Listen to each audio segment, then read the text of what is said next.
Hi, everybody. I'm Jay Anderson. Over the course of my life, I've made half a dozen excursions to the Indian subcontinent. My first was in 1972, and my latest was in 2012. On one such trip, in the year 2000, I was searching for possible topics for my upcoming doctoral dissertation. I never deliberately set out to add leprosy to my short list of possibilities. It was here, in the underbelly of society, that I saw the link between poverty and communicable diseases. Oddly, this mysterious and misunderstood disease has also been victimized, along with infecting its own victims. Here's the short story about identifying the issues surrounding this problem. Part 2 addresses the possible remedies. During my excursions, I was afforded the luxury of interviewing numerous high-ranking officials, but more often than not, my journeys often took me to the slums, where most of India's population lives. It was here, in the back streets of massive urban sprawl, that I concentrated my studies. It was from this perspective that I could see the real India. I could witness firsthand the relationship between man and beast, or the weather and available shelter. I saw and better understood the world of food production and food consumption on another, more primal level.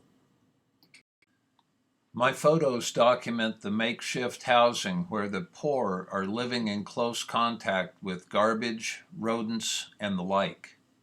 In many cases, a black plastic tarp is the only defense against monsoons, extreme heat, and stifling humidity. It is from here that a term has been coined. The mere mention of a den of lepers ordinarily sends people running away in sheer horror. But rather than shock you, I hope instead to instruct you on the story behind this bacteria. I hope to first identify the issue and then present information related to its control. I went with my guide, Khurshid, to a leper den. More properly, I went to a leprosy ashram, as they say.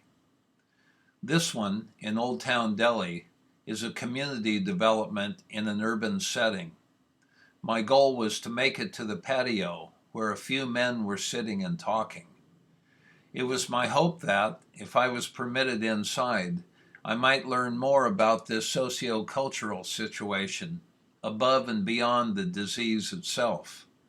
Having been to India before, I was no stranger to leprosy, but this time the thought occurred to me that I could really try to get to the bottom of the matter. Before I could enter the grounds, I had to receive permission from the Hindu sadhu, who lived up in a spire in a small temple next to the entrance. He came down a bamboo ladder, met us, and allowed us in. This man eagerly showed me his hands, but he didn't like having a Kashmiri in his presence.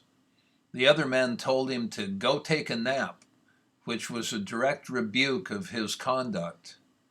Khurshid was welcomed into the ashram, and my education began in earnest. I first asked the men if they objected to my camera. They said I could take as many pictures as I cared to. As I took photos, the men who spoke English filled me in on their condition and how it came about.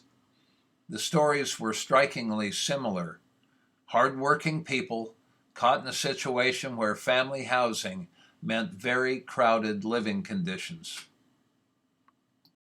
I was introduced to Happy, one of the leaders of the leprosy ashram. He was a very friendly gentleman who was still ambulatory, but suffering from issues in his hands and wrists. One might think that all life inside a leprosy ashram is dour and forlorn. But Happy was a free spirit, and his giggle and chirping voice was engaging. I couldn't help but enjoy his company. Happy took me around to the different living quarters and introduced me to as many of the patients as possible. As he did, he spoke about the social conditions surrounding leprosy. He told me that the general public was frightened and was led to believe it was terribly contagious. He also mentioned the social stigma of being a patient. Society had long ago placed leprosy in the column marked taboo. The bacteria enters the bloodstream through droplets transferred from one family member to another. The disease enters its early phase, at which time a circular or oval spot of skin, usually about the size of a quarter, erupts into a flaky dry patch. It doesn't itch, and it eventually goes away. The carrier of the disease may think that he or she is okay. Left untreated, the extremities are affected as the bacteria erodes the lining of the nerves. The hands may begin to contract. At this stage, the fingers will begin to curl, and the disease has now progressed to a very dangerous level. Fingers are in jeopardy of necrosis as they continue to curl toward the palm. The feet and hands are most susceptible, but the eyelids and other parts of the body can also be affected.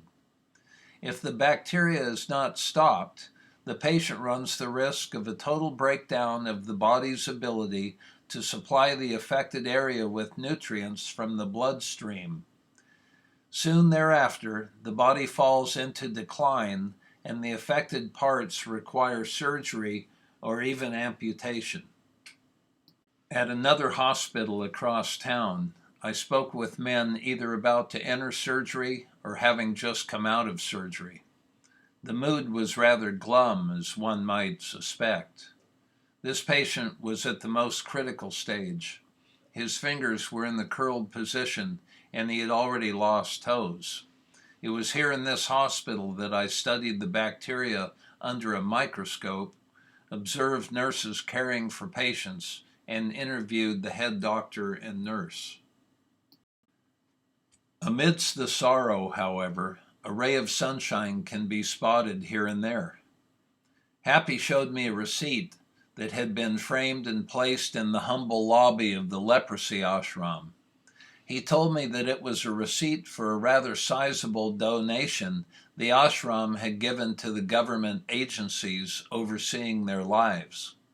I questioned why a bunch of the neediest people on earth would give charity to large governmental structures. Happy winked at me and chuckled. We just wanted to make sure that they knew we were still here. The actual cure for leprosy is quite inexpensive. If caught early enough, leprosy can be defeated without invasive or drastic consequences. Contrary to Hollywood movie plots, being in close proximity to leprosy patients does not automatically guarantee contraction of the disease. The problem with contracting leprosy lies in the living conditions that allow for the reintroduction of the bacteria into the immediate environment. A second consideration is the general underlying health and vitality of the inhabitants. This upbeat attendee at the ashram knows that better education and compassionate caregiving are two of the means by which leprosy can be controlled and, in some cases, eradicated. There is hope.